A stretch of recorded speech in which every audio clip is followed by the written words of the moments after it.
Now, dadako po tayo sa second part ng ating pong series. Ang pamagat ng isi-share ko po ay pinamagatan po natin, Keep Your Heart Right Before God. Kung gusto mong ikaw ay makalayo, mag-succeed sa iyong business, tuloy-tuloy na umunlad ang iyong kabuhayan, kung gusto mong ikaw ay makapagtapos ng pag-aaral, kung gusto mo na ikaw ay maging successful sa ministry, sa pag-serve kay Lord, magamit mightily, mag-increase ang anointing, ito ang bagay na ito ang kailangan mo dapat na meron ka. You must keep your heart right before God. Sapagkat kapag ka mali ang iyong puso, tiyak, ang pupuntahan mo ay liko. Sabi ng Matthew chapter 5, verse 8, Blessed are the pure in heart. Sabihin natin, Blessed are the pure in heart, for they will see God. Sino dito ang gusto niyang maranasan ang presence ng Lord? Sino dito ang gusto niyang ma-feel na siya ay laging inaakap ng Lord? Yung bang pag nag-worship ka, damang-dama mo yung presence ng Lord. Yung electricity, yung power ng Lord kapag nananalangin ka, talagang very vibrant.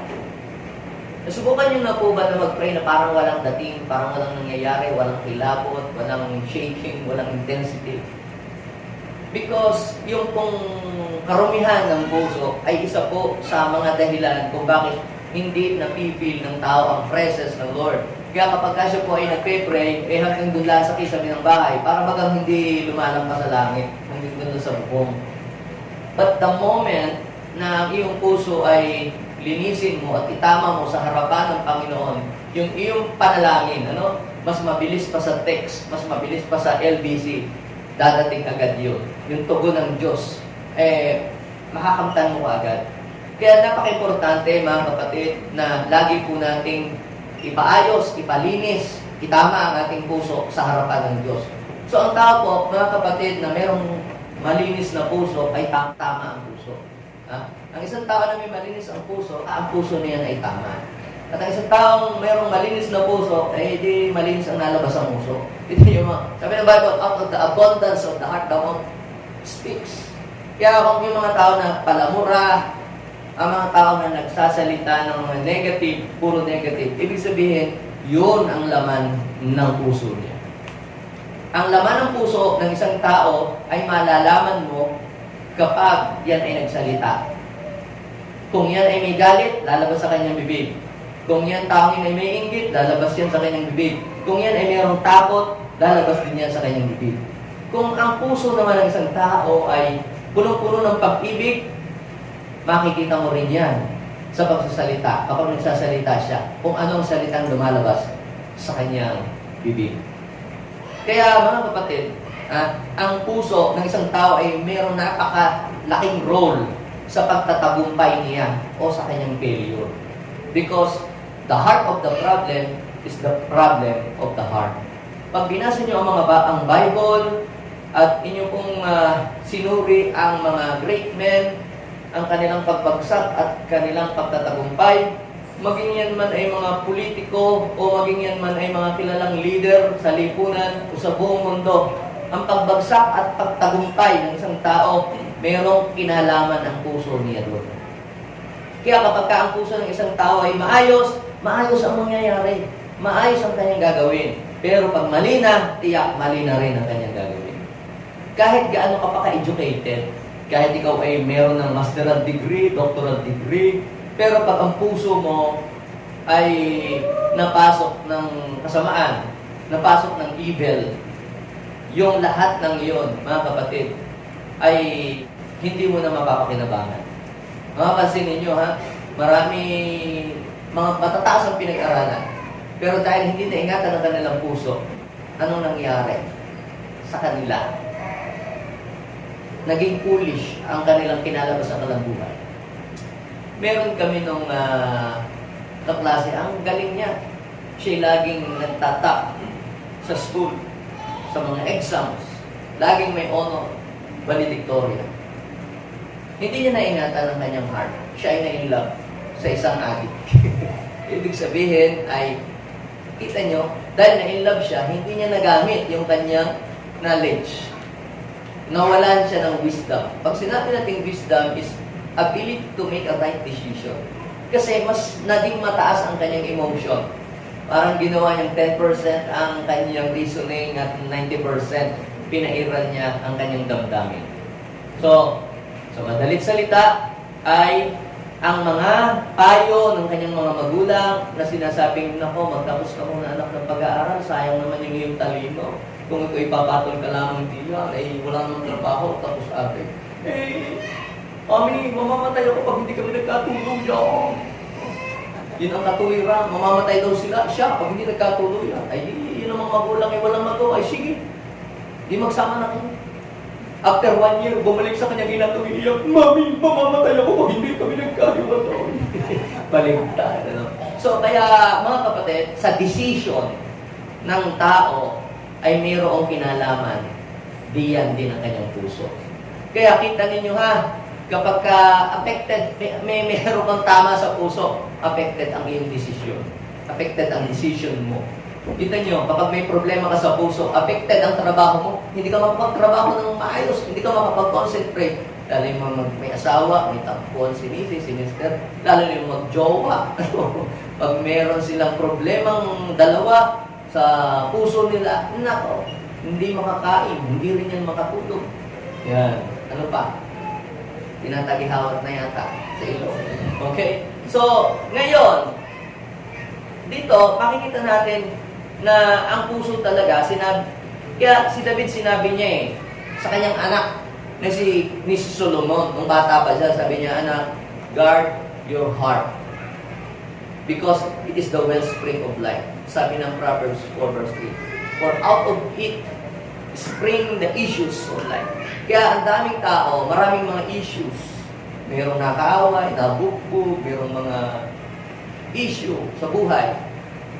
Kaya siya nagkaroon ng issue. Before na siya nagkaroon ng issue in the outside, meron muna siyang issue in the inside, sa puso niya. Manifestation na lang yon kung ano yung issue sa puso. Buti ka kung yung ini-issue ay check Hindi, puro kasamaan.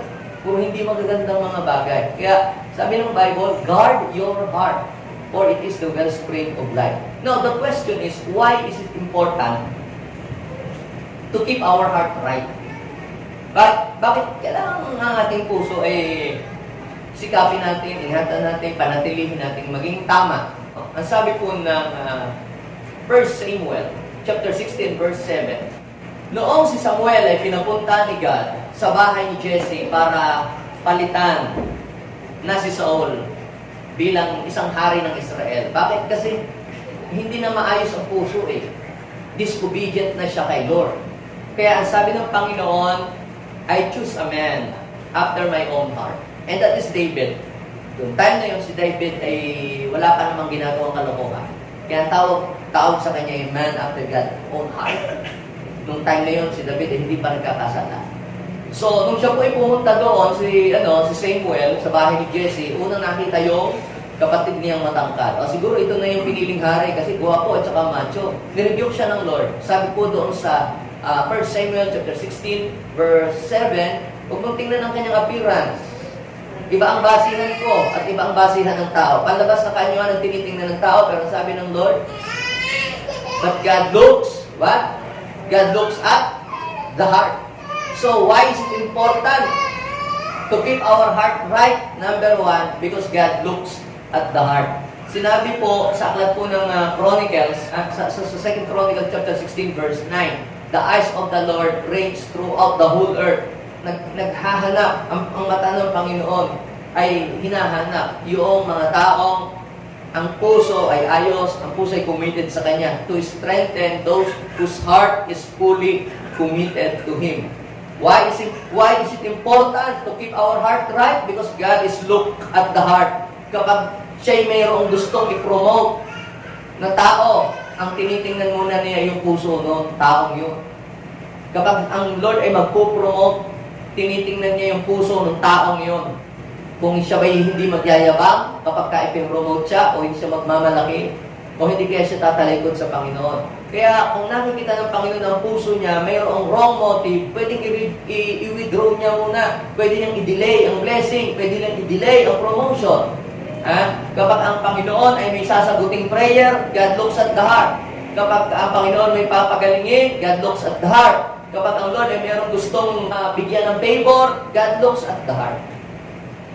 Pag meron ang Diyos na gusto na taong gamitin para gumawa ng mga signs, wonders, and miracles, God looks at the heart. Tumitingin ang Panginoon. At ang tinitingnan ng Diyos, yung mga tao mayroong humble heart. Yung mga tao may tama ang puso. Pangalawang reason why is it important to have a right heart, to keep our heart right before God, is because the condition of your heart determines where your life is heading. Kung yung kondisyon ng puso mo, yan ay nagdidetermine kung saan patutungo ang buhay mo. Kaya kapag ang puso mo ay mali, tiyak mali ang iyong pupuntahan. Pag ang puso mo ay tama, tama ang iyong pupuntahan.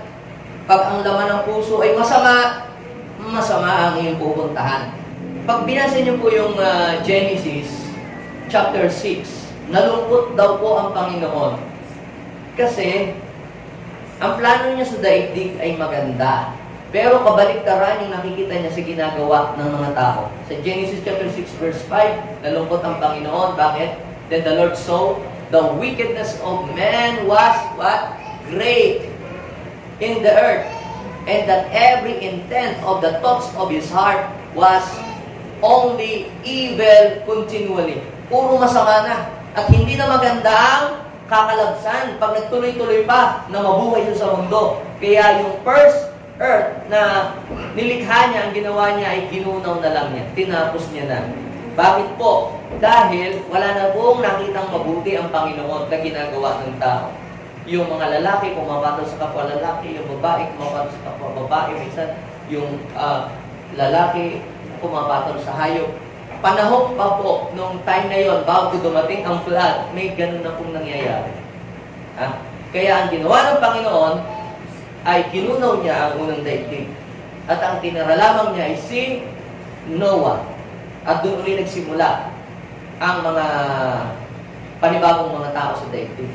So, ibig sabihin, mga kapatid, nakasalalay sa puso ng tao kung ano ang kanyang magiging future. Kaya kung gusto mo maging maganda ang future, maging maayos ang future, ngayon pa lamang ayusin mo na ang puso mo.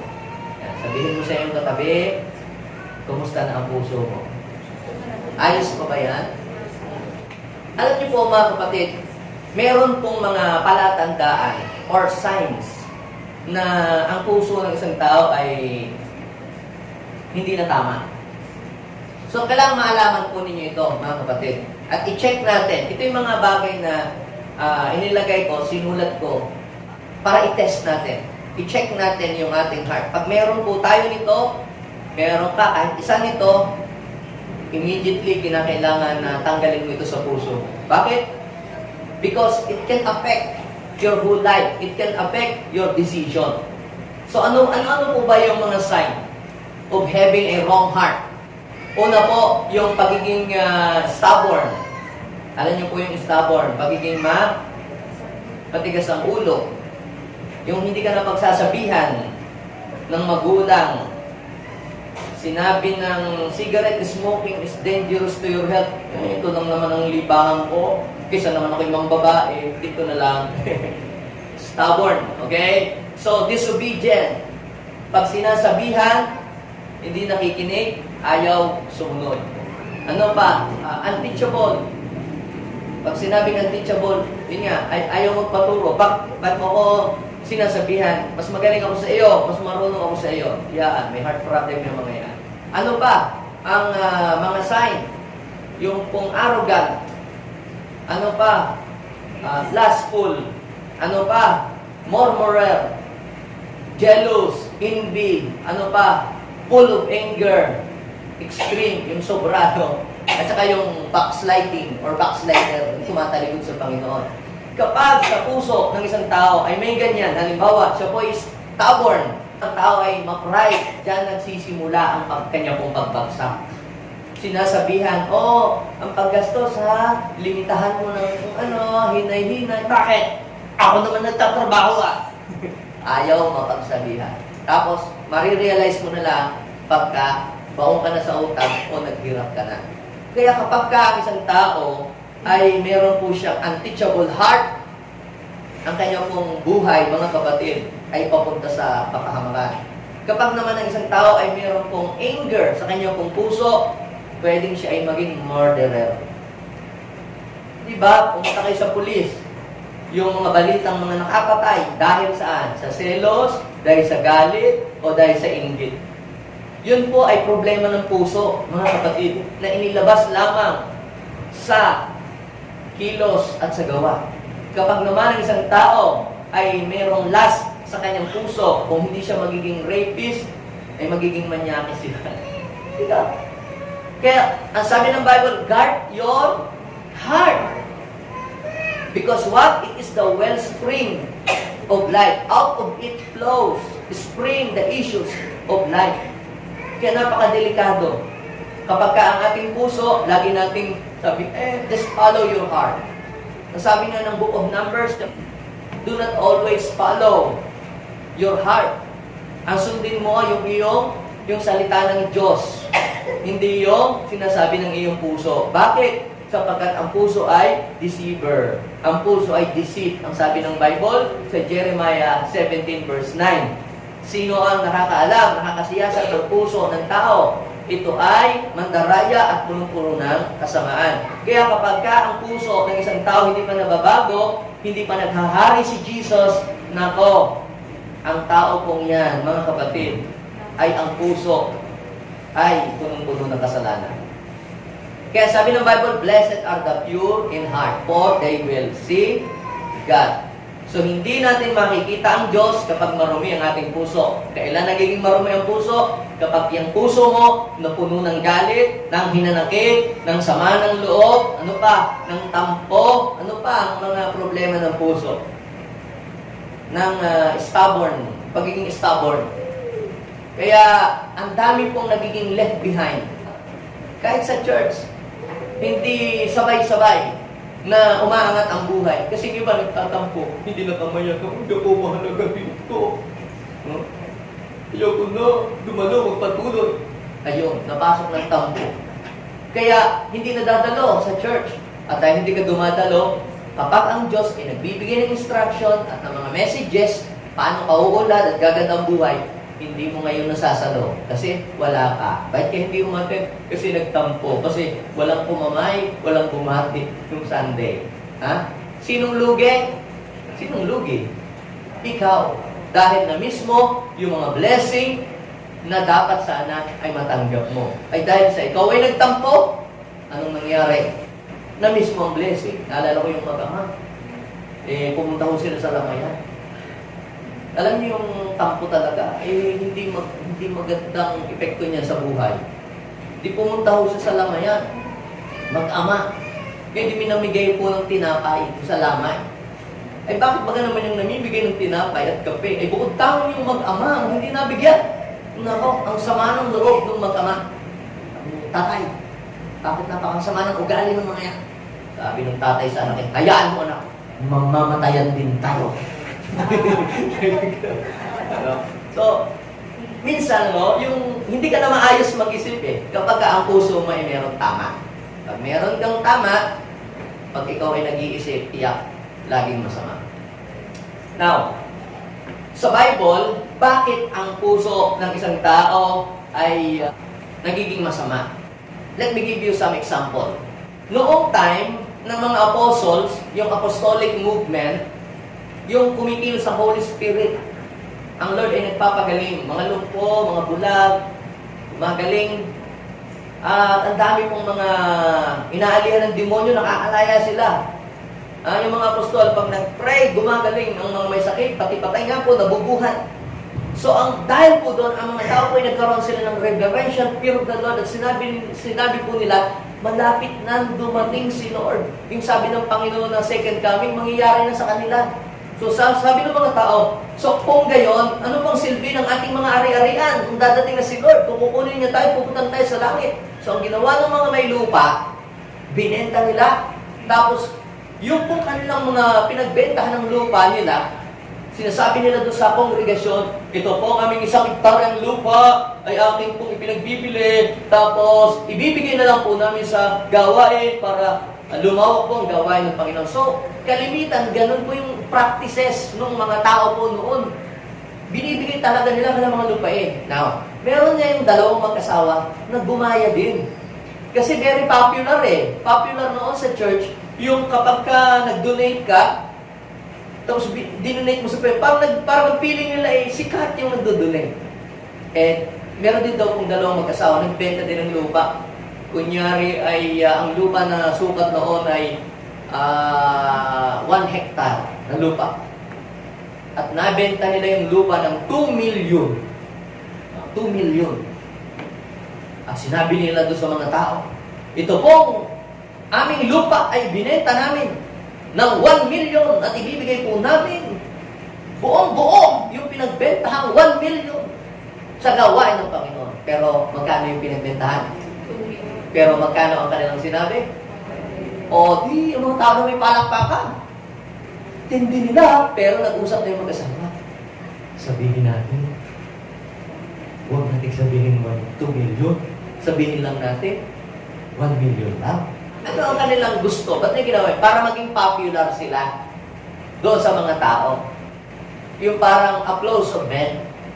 Eh, hindi nila alam na si Lord nababasa ang kanilang puso. So, pumunta sila kay Peter at ito po, binibigay na po namin lahat ang pinagbilhan. Pero sabi ni Peter, ito lang ba talaga pinagbilihan ninyo ng lupa? Ayun nga po lamang.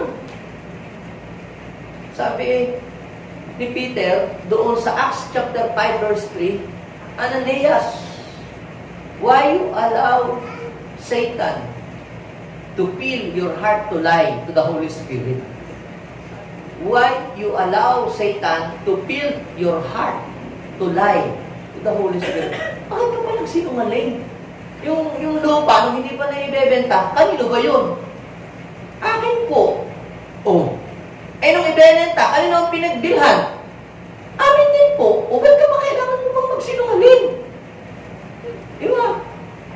So, kaya, because of that, bigla akong namatay si Ananias.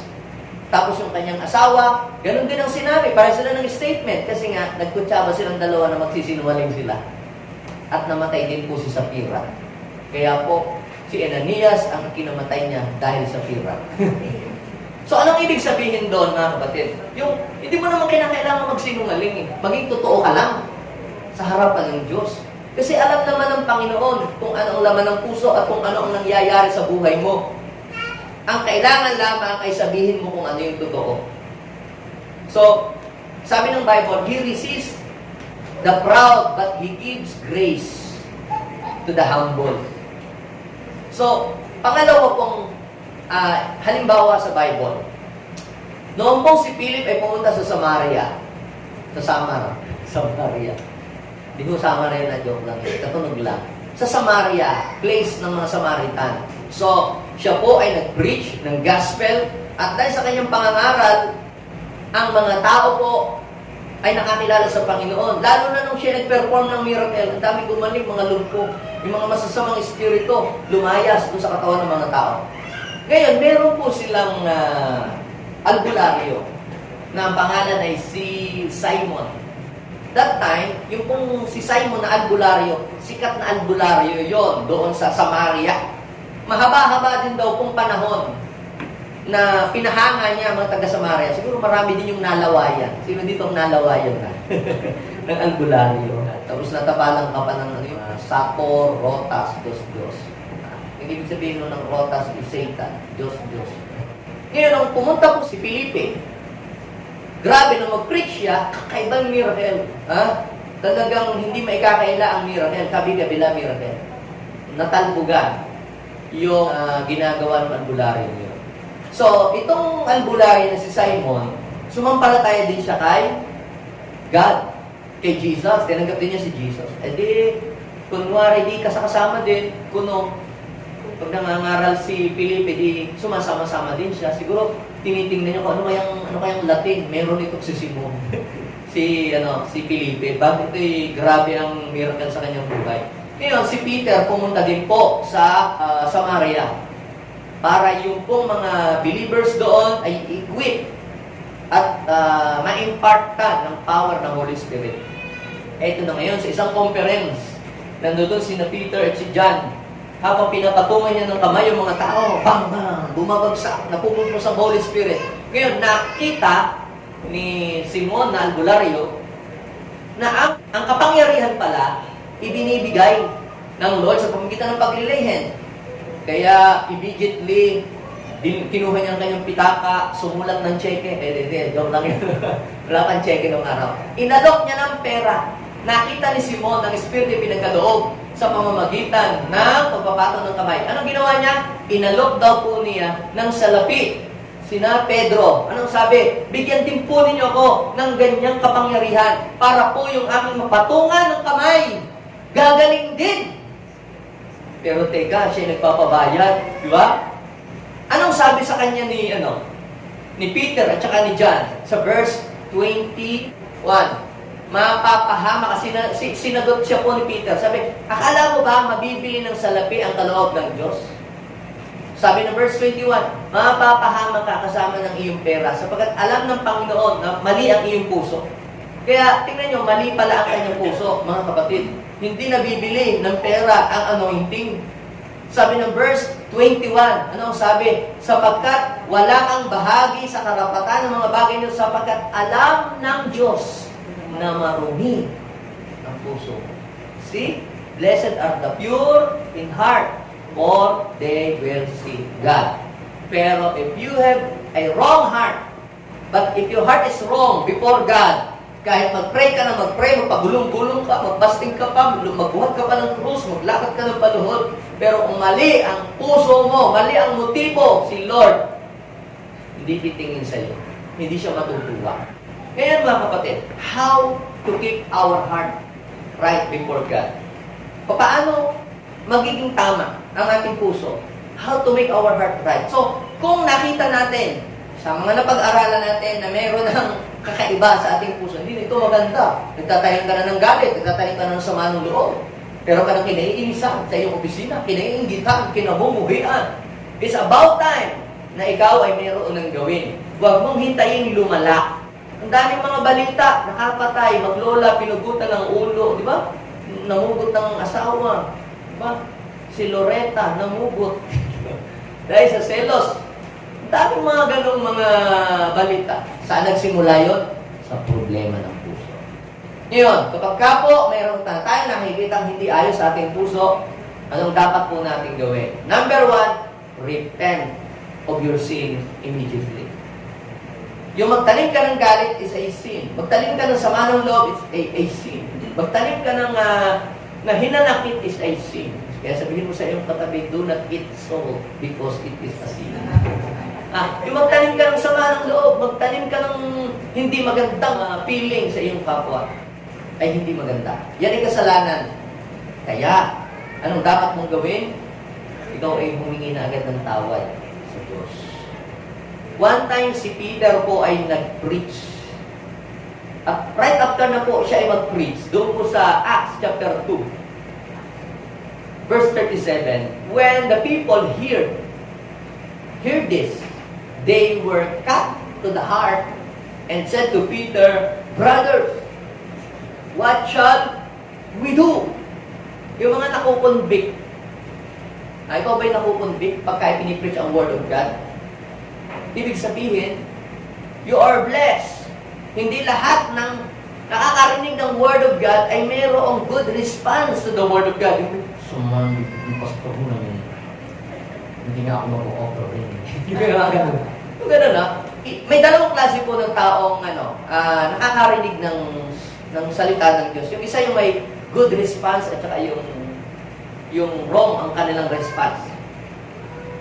Ano sa tingin mo yung response ng mga taong nag-preach si Peter? Is it good or bad? How about doon sa Acts chapter 7 verse 54? Nag-preach din po si Esteban. Sabi doon ay, when they hear these things, they were cut to the heart. Parehas.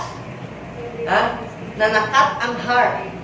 Nung nag-preach si Peter, filled with the Holy Spirit, they were cut to the heart. Nung nag-preach si Stephen, filled with the Holy Spirit, they were cut to the heart. Pero ano ang kanilang response? And they gnashed at him with their teeth. Naggalit ang kanilang mga ngipin. At nangalas ang kanilang mga braces. At kumuha sila ng bato. At pinukol si Stephen hanggang sa mamatay. Kita ninyo po, instead na sila'y mag-repent dahil na-hit ang kanilang kasalanan, na-hit ang kanilang ego, pero mali ang kanilang response. Yung mga taong may mali talagang puso, may unteachable heart, pag natamaan ang ego, natamaan yung kasalanan, magtuturo pa. Ako lang ba ang kasalanan? Dami namin ang mas masama sa akin. Yan. Pag ganyan ang iyong response, hindi ka makakabuti. Pero ito dapat ang puso na meron tayo. Dapat ganito ang ating heart. Sabi po sa Acts chapter 2, verse 37, when the people hear this, they were cut to the heart then. Pero ang sabi, Peter, brothers, what shall we do? Anong gagawin namin? Gusto namin mabago. Paano maging mabuti ang buhay namin? Eto na. Sabi ng verse 38, repent and be baptized, every one of you, in the name of Jesus Christ, for the forgiveness of your sins, and you will receive the gift of the Holy Spirit. So, pag nag-repent ka, una, papatawarin ka. Pangalawa, pupunuin ka ng Espiritu ng Diyos para mabago ang buhay. Genuine repentance produces a real change. O real repentance produces real change. Kaya bakit ang iba'y hindi nababago? Kahit na taon-taon meron New Year's resolution. Hindi na ako iinom. Hindi na ako iinom. Wish ko ko Philippine. Yung gano'n. Lord, diet na ako. Magpapos ako ng bilbil. Mga gano'n. Pero ba't bumabalik pa ulit tayo sa ating default? Tayo lahat may kanya-kanya tayong default. Parang yung cellphone mo, mayroong default. Tayo din, di ba? Bakit bumabalik pa ulit tayo doon? Unless na tayo ay mag-repent sa ating makasalanan, babalik pa ulit tayo doon. Kinakailangan mag-break yung default sa buhay natin. Maalis muna yon. Isurrender natin kay Lord. So, number 1, repent of your sin immediately. How to make your heart right before God? Walang ibang paraan para maitama ang puso, kundi mag-repent. Ang ibig sabihin ng repent, aaminin mo sa Diyos ang mga kasalanan mo at ikaw ay magpapakumbaba. Ay, yung ibig, pagka kinumprove, ay tanggi pa. Hindi ka laging mapapabuti. Ang nagkukubli ng kasalanan, sabi ng Bible, ay hindi napapabuti. Pero kinahahabagan ng Diyos ang mga tao nagpapakumbaba at nagsisisi. Number 2, how to make our heart right before God. Anong kailangan natin gawin? Ask God to give you a new heart. Di ba may kasabihan tayo sa Bible na ask and you will receive. Kung ano ang hinihingi mo, yun ang ibibigay sa iyo ng Panginoon. Kung humihingi ka ng bagong puso, ibibigyan ka ng Diyos ng bagong puso. Kung hinihingi ka sa Diyos ng tamang puso, gagawin ng Diyos ng tama yung puso mo. Kasi si Lord, ayaw niya na mapariwara ang buhay mo. So ask God to give you a right heart. Si David po, a man after God's own heart, nung time na hindi pa siya nakakagawa ng kasalanan. Pero alam niyo po si David, dumating po yung time na nung siya mayaman na, sikat na, tinopak din. Siya dapat po ay nasa gera, hindi siya sumama sa gera, natulog, nanood ng Betamax. Hindi na uso ngayon yan. Nanood ng DVD, VCD, yan. Kung ano ng mga pinanood, parang gano'n. Delikado minsan yung wala kang ginagawa eh. Maraming puwang ang kasalanan na maka-penetrate sa iyong buhay. Kaya mas maganda ngayon, busy ka. Ang kaaway ay walang puwang na maka-entra sa iyo. One time, siya po ay nagising, alas 4 ng hapon, pumunta siya sa terrace at nagmasid-masid, nakakita po siya ng isang babaeng naliligo sa banyo. Pangalan niya ay si Bathsheba. Babaeng naliligo sa banyo, kaya Bathsheba. Nakita niya naliligo. Tapos tinagalan pa niya, mamaya may pinakuha niya, mamaya ay sinipingan niya. Pagkatapos nabuntis niya, pinauwi. Alam niyo yung ginawa niya, instead na siya'y magsisi sa Panginoon, agad-agad, ang ginawa niya ay tinawag yung asawa. Nag-commit po siya ng adultery. Tinawag yung asawa ni Bathsheba at nilasing. Pagkatapos ay pinauwi. Pero ayaw umuwi. Doon tumulog sa pintuan ng palasyo. Pangalawang araw, nilasing uli para umuwi. Ayaw umuwi. Alam niyo po, hindi umubra ang plan A ni David. Ang kanyang plan B, anong ginawa niya? Tinawag niya si Joab. Kanyang pinadala yung sulat. Itong si Uriah, nasawa ni Bathsheba. Sumugod kayo sa mga mababangis na kalaban. Yung kasing bangis ng mga Hamas. Hamas means violence. So, pumunta kayo doon. Pagkatapos, pag kayo'y sinugod na ng mga kalaban, umatras kayo, iwanan niyo si Uriah, ayayin siyang mapatay. At yun na nangyari, napatay niya. Sino ang may pakana? Si David. Bakit niya ginawa yun? Kasi meron siyang gustong pagtakpan na kanyang kasalanan. Pero, hindi natuwa ang Diyos sa kanyang ginawa. Pinaglaruan niya ang Panginoon. At ano ang ginawa ng Lord? Nagpadala siya ng prophet para i-confront siya at i-expose ang kanyang kasalanan. Kaya alam niyo po, ni-rebuke siya ng prophet at ang sabi ng Panginoon sa kanya, mamamatay ka, David, dahil sa iyong ginawa. At because of that, si David po ay nag-repent ng taimtim. Kaya sabi naman sa kanya ng prophet, ngayon din, pinapatawad ka ng Diyos. Pinapatawad ka niya sa lahat ng mga kasalanan. At si David po ay kumumpose ng isa pang song of repentance. Sa Psalms 51 verse 10, create in me a clean heart, O God. Yan ang sabi niya. Ano sabi niya? Create in me a clean heart. Pag sinabing clean heart, isang tamang puso, isang ayos na puso, isang malinis na puso, isang pusong hindi nai-inlove sa paggawa ng kasalanan. So sabi niya, create in me a clean heart, O God, and renew the steadfast spirit, and renew the right spirit within me. Do not cast me away from your presence, and take not thy Holy Spirit from me. So ano ang prayer ni David? Anong hinihiling niya kay God? Isang maayos, isang malinis, isang tamang puso.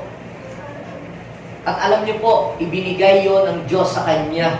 At nung siya binigyan ng Diyos ng panibagong puso, mula noon hanggang siya pumanaw sa daigdig, si David po ay namuhay ng may kabanalan at kalinisan sa harapan ng Diyos. Paano po ko nasabi na nung siya bigyan ng Diyos ng isang tamang puso, hanggang sa siya mawala na sa mundong ito, na natili na siyang tapat at malinis ang buhay sa harapan ng Diyos. Alam niyo si David, nung giniginaw na siya, nag-chill. Kalukuhan ba naman ng sundalo? Mahilig sa chick siyang hari na. Alam niyo po yung mga naisulat ho, ang mga istorya ni Samson, istorya ni Solomon, maraming asawa ni Samson, ni David, na nag-fall sa adultery. Hindi para gayahin niyo, ay bakit si David, o bakit si Solomon, sa libong asawa. Hindi ho yun ang purpose kaya ilagay sa Bible para ipakita sa atin, ito ang consequences kapag mali ang puso mo, na-divide ang kingdom, na-down ang buhay, at nag-suffer ng iba't ibang consequences. So, yan ang mangyayari talaga pag nag-commit ka ng kasalanan. So, ikuha natin ng magandang chicks. Kaya, kumuha po sila ng dalaga para daw po si David, pag giginawin, ay aakapin siya. Pero, ang sabi ng Bible, hindi ginalaw ni David yung babaeng ibinigay sa kanya ng mga tauhan niya hanggang sa siya ay namatay. So, ipinakita lamang dito ni David na yung kanyang puso, binago na siya ng Diyos, hindi na siya kagaya ng David. So tayo pong lahat mga kapatid, ay may tendency na mag-fall, magkasala, walang exemption, walang immune. Pero pag ang iyong puso ay naging tama sa harapan ng Diyos, doon ka pa lamang magiging matagumpay sa lahat ng mga temptation at sa lahat ng mga kasalanan na pinadadala ng kaaway against you. Ano yung number 1? Repent of your sin immediately. Huwag mo nang patagalin. Ha? Kung meron ng mga sinyales na mali ng puso mo, magsisi ka na agad, huwag mo nang patagalin pa. Ha? Kasi pag pinatagal mo yung last sa puso, hindi ka nag-repent, baka makagawa ka ng hindi maganda. Pag pinatagal mo ang galit, baka makapatay ka. Okay.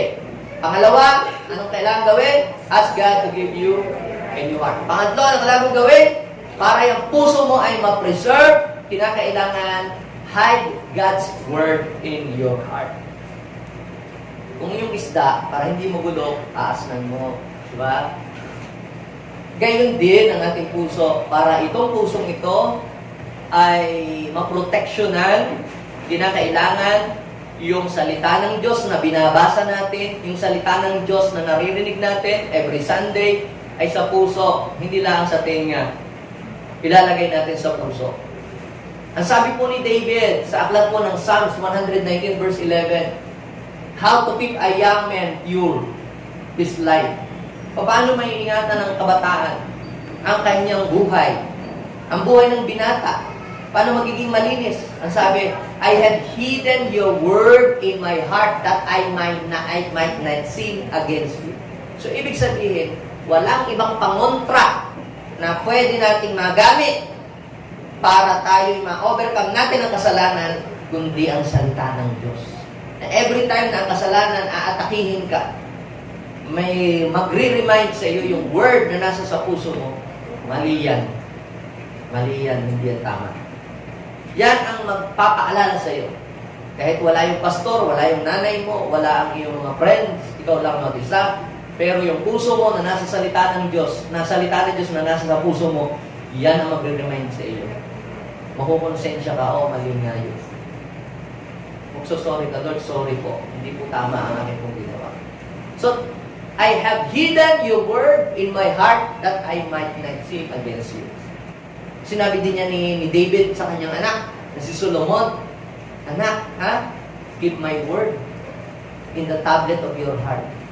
Sabi ng Proverbs 7 verse 3. Ibig sabihin, isulat mo, salita ng Diyos, bind on your fingers. Ibig sabihin ay, isagawa mo, and write them on the tablet of your heart. Meron na palang iPad noon. Hindi, joke lang yan. Meron na daw. Write them at the tablet of your heart. So, ang salita ng Diyos, dapat, yung pinakinggan natin, dapat, hindi lang yan nasa tablet ng iyong phone, kundi nasa iyong puso. Diyan mo ilagay yan. Kahit hindi mo dala ang Bible, kahit saan ka man nandoon, nasa sasakyan, nasa barko, nasa aeroplano, kapag yan nasa puso mo, i-remind ka palagi ng salita ng Diyos.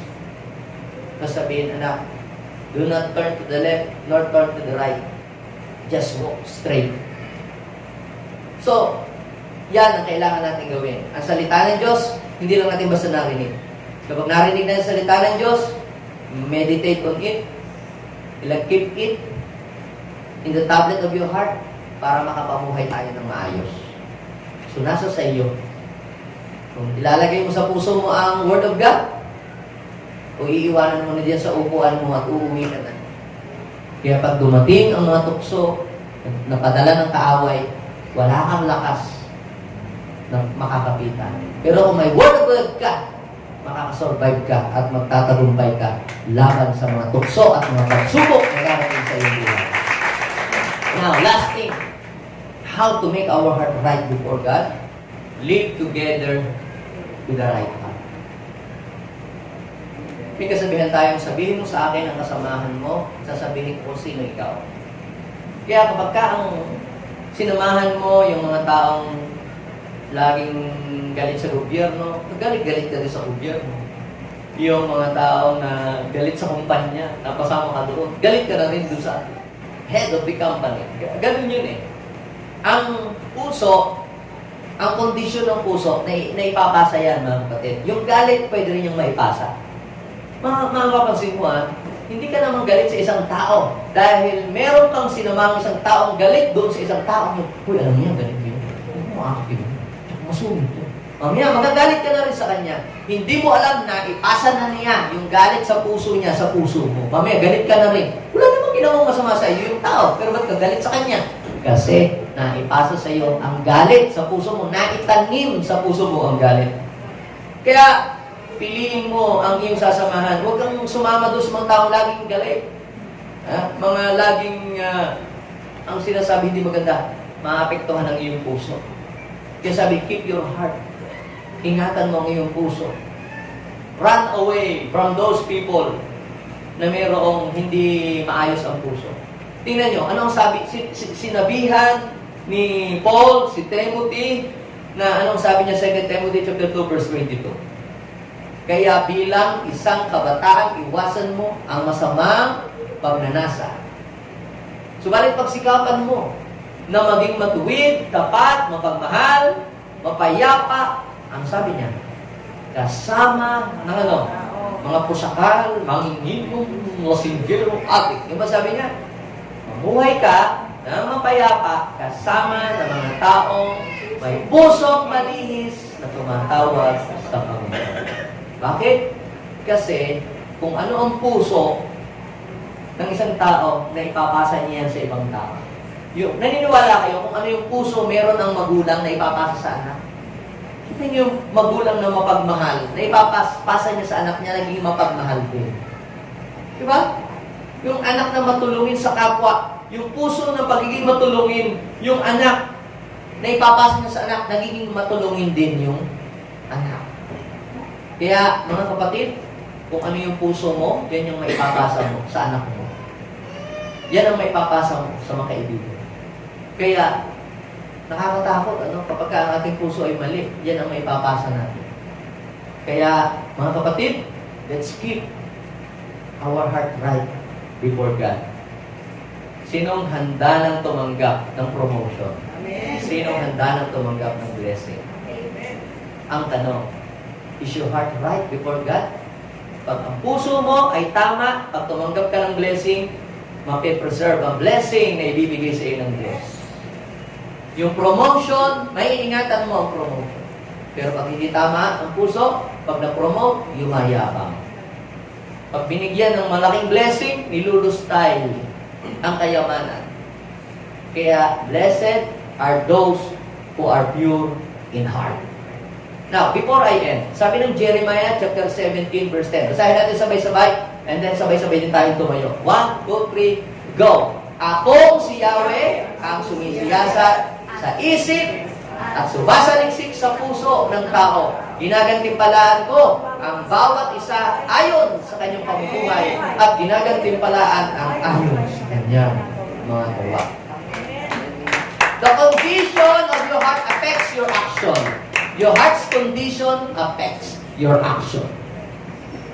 Kaya, kapatid, every time na tayo pumunta sa church, Lord, ito po yung oras na ako'y magpapaayos, magpapabasa, at magpapatama ng puso sa iyo.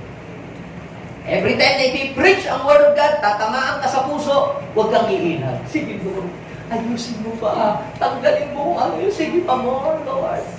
Hindi, sama ng sinasabi ni Pastor. Sana wala dito si brother. Para sa kanya yun.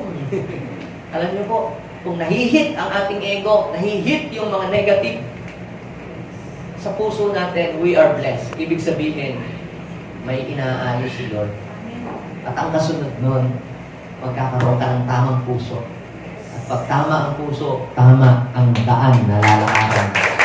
Our Father God, we thank you so much. We know and we believe today, God, ang mga puso namin, sinasayos mo. Dahil meron po kaming inaasahang malaking blessing na paparating. Ayaw namin na maporpit ang mga blessing. Ayaw namin maporpit, madelay. Ayaw namin na ma-abort. Yes. Gusto namin, Lord, mahawakan namin ng buong buo. Bago mo paratingin ang mga blessing na mga malalaki sa amin, God, we ask one thing. Before you give us a blessing, before we receive promotion, before we receive the anointing, God, itama mo po ang aming puso. Because it is very dangerous kapag na-bless ka na ang puso mo ay hindi tama. It is very dangerous kapag binigyan ka ng Panginoon ng jowa na ang puso mo ay hindi tama. It is very dangerous pagka binigyan ka ng Panginoon ng malaking pera na ang puso mo ay hindi tama. It is very dangerous kapag binigyan ka ng anointing na ang puso ay hindi tama. Kaya bago i-pour out ng Lord ang mga blessing sa iyong buhay, one thing is needful let's ask God to give us a right heart. Panginoon, inaamin po namin. Minsan nagiging mayabang kami. Mapaging malaki po kami. Minsan, Lord, ikinukumpara namin ang aming isip sa ibang tao. Minsan kami po'y nagtatampo. Minsan kami po'y sumasama ang loob. Minsan kami po'y naiinis. Our Father, right now, have mercy on us. Don't judge us, Lord, because of our wrong heart. Huwag po kami, Panginoong, parusahan dahil sa mali naming puso, dahil po sa mali naming motibo. Salamat sa mga paalaala mo sa iyong salita. Nagbibigay po sa amin ng warning, Panginoon, para hindi po kami mapunta sa kalikuan at hindi maparewara ang aming buhay. Our Father, today, we offer ourselves, we offer our lives, we surrender our heart before you, Lord. Give us a right heart.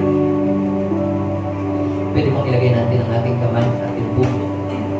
Tayo po ay manalangin. Bigkasin po natin ito at sabihin po natin. Panalangin ito na nanggagaling sa ating puso. Panginoong Jesus, ako po ay lumalapit sa iyo. Inaalangin po po. Wala po akong magagawa kung ako po ay iwalay siya. Patawarin mo po ako, Panginoon, sa aking mga kasalanan. Pinagsisisihan ko po ang aking mga masasamang isip at mga masasamang salita. Panginoong Jesus, baguhin mo ang aking puso. Linisin mo ang aking puso. Ngayon, tinatanggap kita sa puso ko bilang aking Panginoon at tagapagligtas. Maghari ka sa pusong ito. At nais ko po, habang ako'y nabubuhay, ang aking puso ay manatiling tama sa iyong harapan. Para tama lagi ang aking gagawin sa iyong paningin. In Jesus' name. Amen. Amen. Ako lang magpe-pray, Lord, bless niyo po ang iyong mga anak. Hayaan mo po, Panginoong, manatiling tama ang aming mga puso. Kahit po mayroong mga negative situation, tama din pa rin manatiling tama ang aming puso. May blessing man o pagsubok, mananatiling tama ang aming puso dahil ikay naghahari sa puso namin. This is our prayer in Jesus' name. Amen and amen. God bless. Palakpakan po natin